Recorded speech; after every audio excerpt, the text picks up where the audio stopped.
Chapter 1. Admiral Thad Allen. For the last 30-something years, I've told everybody that my favorite definition of leadership is the ability to reconcile opportunity and competency. It's kind of like, if not now, when? If not you, who? Thad Allen, U.S. Coast Guard Commandant, was among the millions of television viewers who watched in horror as Hurricane Katrina ravaged coastal areas of Louisiana and Mississippi, as well as the city of New Orleans, in September 2005. The three-star admiral saw news reports of floating bodies, flooded homes, despondent families, and lawlessness gripping the city, and his mortification turned to anger. He asked other senior Coast Guard officers, "Why isn't somebody down there being the face of the federal government, standing in front of the Superdome, talking to CNN?" The next thing he knew, Admiral Allen was in New Orleans serving in just that role, one for which this son of a Coast Guard chief damage controlman was very well suited. Looking back, Allen, now retired from the Coast Guard, remembers the depressing and confused scene in Washington just prior to his deployment to New Orleans. "I was at the Pentagon, and they were talking about invoking the Insurrection Act and sending the troops in," he says. "There was this huge amount of frustration." Finally, 1 week after the Category 3 hurricane with 110-mile-per-hour winds hit near the Louisiana-Mississippi border, Allen was appointed deputy to Federal Emergency Management Agency, FEMA, Director Michael D. Brown. That assignment put him in charge of the Hurricane Katrina search and rescue and recovery efforts in the Gulf. His orders? Just get to New Orleans and figure out what's going on. Stabilize the situation. A realist, the Coast Guard admiral told his wife, "There's no guarantee this is going to be a success.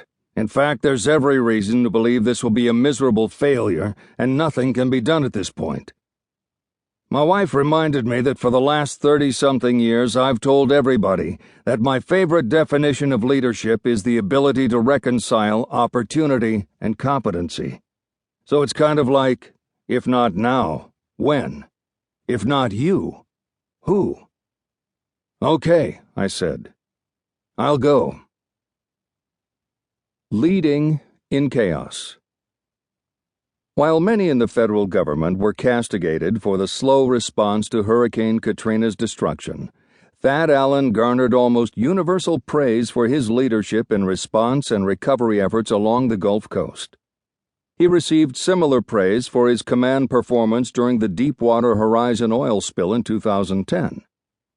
In fact, Admiral Allen has served in leadership roles during some of the country's most recent challenging times. He also commanded the Coast Guard's Atlantic forces in response to the terrorist attacks on September 11, 2001, when every U.S. port was considered a target.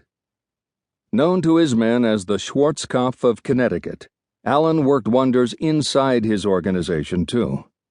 He led the massive effort to update the service's antiquated command and logistics organizations, another major achievement of his 39-year Coast Guard career.